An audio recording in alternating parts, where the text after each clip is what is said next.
North of the main fight, in the half-light at the edge of the courthouse yard, alone with the shifting, shuffling horror called Decludo, Bruckner stood stock still, waiting as the insane, manifold man came upon him in his shuffling, galloping, undulating roll, that horrible activity that could barely even be called motion. Just as he had that morning, as he had watched Slith's spear coming at his face, Bruckner waited until the last moment, then leapt aside, Decludo flying past him in a formless, mad rush of flesh and terror. Bruckner was not there anymore, but his sword was. He swung through the mass of flesh and bone and organ, gripping the blade with both hands and putting every ounce of strength into the swing, pushing through his legs and grounding his feet against the solid stone outside this house of justice.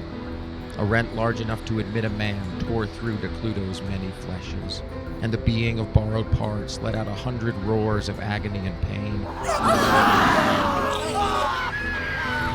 twisting and undulating and writhing like a fish out of water on the cobblestones, black blood and blue bile spurting geyser-like into the fire-shocked night. Then the creature was up again on newly emerged limbs, and it turned with an inhuman rage and alien fury towards his attacker. I will take your limbs for my own. The manifold man screeched as it vomited organs and spewed ulcerous fluids upon the cobblestones. A spear of its own flesh formed, tapered to a needle point, but 6 inches at the base, stabbing toward the Cormorantian youth. It broke against Bruckner's shield, spilling over the edges of the metal kite like the tentacles of an octopus. Bruckner yanked his shield arm to the left to give himself an opening, and clove through the ribbon of flesh as Decludo laughed, piling itself up into a writhing column of flesh. An orifice opened from the column's center, and Decludo shot a mass of flesh like a cannonball at Bruckner. The youth raised his sword, then faltered a moment as he saw the projectile. It was a half-formed infant, sobbing and screaming and broken. A snaking tendril of flesh sloughed off of Bruckner's shield and grasped him about the ankle then, and he staggered. The fetus slammed into his breastplate, knocking him prone to the ground, the infant thing whimpering, all broken and splattered across his chest, then went still. Decludo roared with perverse mirth. I'll take your seed from your body. You will furnish me with new children, boy. So fine, so strong of limb and strong of limb. Your offspring I will be, and you my bloody child. The being of stolen flesh surged toward the swordsman then, like a tidal wave. But Bruckner was rolling to his side now, and the breath of the malformed child broke and smeared across the cobblestones under him, and Bruckner's lip curled in horror and disgust. He rose and managed to get his shield up in time to ward off a giant cobblestone flung at him from a new appendage. Bruckner stepped to the side, batting the block of stone away, and rushed the monstrosity down. It opened many mouths in anticipation, laughter spewing from broken and malformed gullets. A length of flesh like a whip sang out, seeking young Johannes's neck, but Bruckner slashed through it, ducking under the spray of acidic blood, and coming within arm's reach of the monster. He plunged the black blade down an ulcerous throat, ripping his sword skyward to send a line of black blood spraying against the moonlight to trace a dark path along the courthouse columns. Decludo folded inward on itself, raging and gnashing and striking out madly. Bruckner hacked off 2 newly formed heads, then gasped in pain as a knife emerged from the folds of Decludo's being, clutched in a scabrous hand, and pierced his stomach below the plate. The youth roared and smashed his shield down through the bone, shattering it. The knife was ripped free and fell to the ground, along with the flow of the youth's blood. Meanwhile, Nima rolled to avoid a length of chain as it tore its way through the roof of the pavilion. She regained her feet, notching another bolt to the string of the weapon Mordecai had given her, and sending it into the stomach of the beaked chain man. But then a second chain wrapped about her ankle, yanking her down hard onto the roof tiles. The wind was knocked from her chest, and she gasped as a length of chain wrapped about her, the small blades with honing mouths and tiny teeth grasping and gnawing blindly. The moonlight armor about her body began to tremble with the strain as the demon thing squeezed, and a shivering spiderweb of cracks appeared in the luminescent aura around her, some dread potency challenging Vanderil's might. A blade burst through and bit into her hip. Nima screamed and tried to roll away, but another chain was upon her now, and splintering cracks of moonlight filled her vision. She cast wildly about her, finding a spot on the ground with her gaze and willing herself to it. In a flash she was there, falling hard against the flagstones, and above her loomed the beaked monster, one large protuberant eye swiveling down to consider her. "Oi!" came a small voice, and a plume of fire enveloped the chain-wielding freak. He screamed within the inferno, then leapt into the air, the chains dragging him up toward the roof of the courthouse, the tendrils of his cloak still ablaze. Nima took a knee, then rolled out of reach of a walker's scimitar before leaping on her assailant, dagger in hand, to stab him repeatedly in the chest wildly, her knife tracing bloody patterns through the air as she screamed, all bloodlust and chaos. She briefly saw a tall man who wore an emblem of Tyr upon his chest, stepping between her and another walker, cutting the foe down with a gleaming longsword. Then he traced a sigil of fire in the air with his finger and caught another cultist ablaze, sending him screaming down an alley to his inevitable death. As in a dream, Nima watched as a giant sword, swung from Toril's mighty grip, caught the demonic bird thing in his clinging chains as he landed atop the courthouse's southern roof. The blade severed his body above the hips, and the thing fell in 2 bloody stumps to the ground below. Another walker made to attack Nima then, but a ray from Tadalac's finger turned him into quartz, and he shattered against the ground. Just north, Bruckner was advancing upon Decludo, and leaving pieces of him writhing on the flagstone ground with every step. Heads, hands, feet, and organs littered the ground as Bruckner stepped steadfastly after the shuffling creature, now attempting to claw itself free from the swordsman's reach. No, you will not unmake me! Decludo bellowed as it turned suddenly, lifting 2 mighty fists to slam down toward the crown of Bruckner's head. But the youth was too swift, and he sidestepped the crashing hands, then brought his sword down to cleave them both off at the wrists. Now Decludo was dying, and its stolen parts all whimpering and crying and clotted with snot and phlegm, and the voices of children mingled with those of the very old, and animal sounds brayed alongside the twisting words that the broken and disgusting being belched and burnt and sprayed. I am too many to die. It cried, clawing frantically forward with small, pathetic hands, its nails breaking against the cobbles.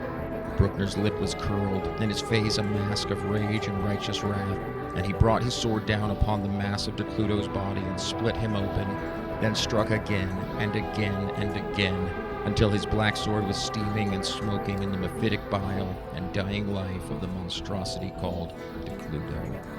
And the being of stolen parts shuddered and died, and many deaths it died, and then went still. The battle about the courthouse was now all but over. Are you all right? The man wearing the symbol of the god Tyr asked, turning to Nima as the half-elf drew her dagger from a cultist's chest. She gasped for air, falling backwards onto the ground, nodding. She was bruised and bleeding, but her wounds were not severe. The man held out a hand. Nima took it, and he pulled her to her feet. The bloodletting around them was reaching its conclusion, and Alexander's men had won the day. Toril grasped a fleeing cultist with an oversized hand, bursting his skull, and then all was suddenly silent, save for the sounds of Bruckner's fury just north of the courthouse. Nima and Tadalac looked then and saw him standing, all covered in gore, amidst the wreck and ruin of the manifold man, breathing hard. Then the shivering flesh about his feet went still, and Bruckner staggered toward the courthouse, collapsing to his knees, a hand pressed against the deep wound in his stomach. "Ox!" Tadalac yelled, racing towards him and lifting a curative draught to the swordsman's lips. The gnome took in the scene of carnage about Bruckner with eyes as wide as dinner plates. Catching his breath as he sipped the healing potion offered by Tadalac, Bruckner took in the sight of grim carnage around the courthouse. Bodies littered the yard. The cries of the wounded and the moans of the dying washed over him like the drizzling rain, soaking his heart in sorrow. The doors to the courthouse burst open then, and a number of clerics and guards converged on the scene. The priests made their rounds, healing the wounds of the surviving soldiers, while the guards bound the remaining cultists. Nima counted 18 dead soldiers and 34 deceased walkers. Never again would they step through the doorway of Panthelon and Martonius. She joined her companions near the wreckage of Decludo's body and let out a low whistle at the sight of the carnage Bruckner had wrought.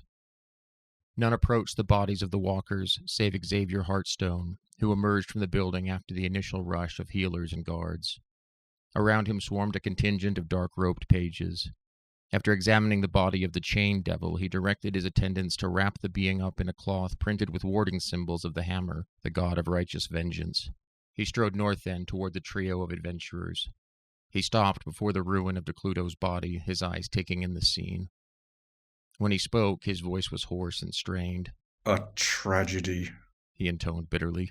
All so meaningless, as the efforts of all heretics. He wiped his eyes with a quick gesture, turning away slightly as he did so. He turned back and his voice resumed its usual icy tone. He glared down at the strewn parts of the monster Bruckner had slain. This thing walked among us, under the sun, he said, his voice one of white-hot fury. Toril approached the group as well, but stood waiting silently and respectfully while Hearthstone spoke. The Inquisitor kicked one of Decludo's severed heads with a shoe of red gold. One of the small eyes was still twitching slightly. Hearthstone gestured behind him to 3 robed pages who came up and began to carefully scrape the blood and body parts into a tarp coated with wax to keep in moisture. These are the foulest and darkest of creatures, Hearthstone said bitterly, as though there were bile in his mouth. To see one befouling the streets in a city of men. This is unacceptable. He stood silently a few moments as the rain began to pick up. Then he spoke. I see now that the evils lurking about us require my special attention. I will direct one of the priests operating under me to accompany you 3. If you're the General's eyes and ears, I think we must have the power of the gods accompany you. He turned and pointed out the tall man with the symbol of Tyr etched onto his breastplate, the one who had come to Nima's aid. The man was tending to a wounded soldier, clasping him on the shoulder as he invoked the aid of the gods. That is your man. His name is Hedraig Elgar of the Woven Lands. He only recently arrived from Bastos, where he's been serving. I had another task planned for him, but at this point, I think he would better serve rooting out the sources of evil amongst us with you 3. He turned suddenly, whirling his cloak. As before, the group noted that the raindrops did not touch him, but seemed to hesitate before his person, hovering in a thin sheet a moment and then sliding down as against an invisible curtain. He looked to Nima and said, You did fairly well. I am sickened by this loss of life, but were it not for your efforts, things would no doubt have turned out far worse. For that, Savar is grateful. He nodded at Bruckner as well, saying coldly, but with a hint of praise, There are not many in this place who could take on such a foe and live to speak of it. He seemed on the verge of saying more, but then turned with a whirl of his dark cloak, striding off, the men carrying Decludo's remains following after. Toril approached then, now reduced to his normal but still massive size. The giant man leaned heavily on his greatsword, wiping rainwater from his brow. Woo, a terrible battle, Toril said, looking around at the bodies, but with a very discernible note of lingering battle excitement in his voice. We certainly routed those bastards, didn't we? He thumped Bruckner on the shoulder. Good work, lad, taking down that thrice-damned creature. Mean buggers they are, the life stealers. I've killed a few, but it's been years. He looked to Nima and with an attempt at a more respectful tone said, And I hear we have you to thank, you lovely rogue you, for stopping them bastards for taking down the courthouse and getting Janessin out. Good work. He looked around the group and asked seriously, What do you think of Hearthstone? He's a good man. Hard man. Bruckner replied with a question. What do you know of this man he is sending us? He gestured at the tall cleric of Tyr, who was now conversing with Hearthstone near the courthouse doors. The large lieutenant shrugged. I've never met the man, but could be a clerical, be useful, I suppose. I think it's best if you lot get back to the inn, wash up, and have some sleep. Hearthstone and the General are adamant that Janessin's trial go on tomorrow as planned. Altering course due to the actions of miscreants only shows them that they can get to us, don't it? So we'll all need to be back here at 8 a.m. sharpish. The group headed back toward the Hidden Hawk Inn, accompanied by Toril. As they made their way, he said, to Nima and Bruckner in particular, Well, it's looking like them wild stories I told you to when I first met you in that jail are getting more and more plausible every day. There are devils amongst us. That beaked bastard with chains. He had more than a whiff of brimstone about him, eh? Strange and unsettling that these evil things have grown so bold as to lead an attack within a city, above ground and all. He shook his head. It means more work for my blade, and for that I'm grateful, but I'd prefer it were good, honest evil beasts, gnolls, orcs, trolls, and the like. Foes such as this, well, I just don't know what they're after, and that worries me. They arrived back at the hotel, Bruckner inquiring as to when they might expect the company of the priest of Tyr, the man called Hedraig Elgar. Toril shrugged again. Damned if I know. Hearthstone don't confer with me before making his plans. I'm not even sure he remembers my name, truth be told. Nah, I doubt he even bothered to mention this Elgar fellow to the general. He keeps his own counsel, that one, and well, given that everyone in Savar listens to him, I guess that counsel is generally pretty good. Anyhow, you lot better turn in for the night. When they entered the inn, the trio saw Mordecai sitting at the table, eating from a small plate of radishes and mushrooms. He smiled at the group, and they noted that he was dressed in traveling clothes, his large pack resting by the table. He pushed back his plate and stood slowly on tired old legs. "I am pushing off," the gnome announced. "I wanted to wait and bid you all a proper goodbye with my heartfelt thanks." He paused, taking fuller stock of the bedraggled appearance of the three. Bruckner in particular was coated with gore and drying blood. "Oh my, was there trouble out there?" he asked.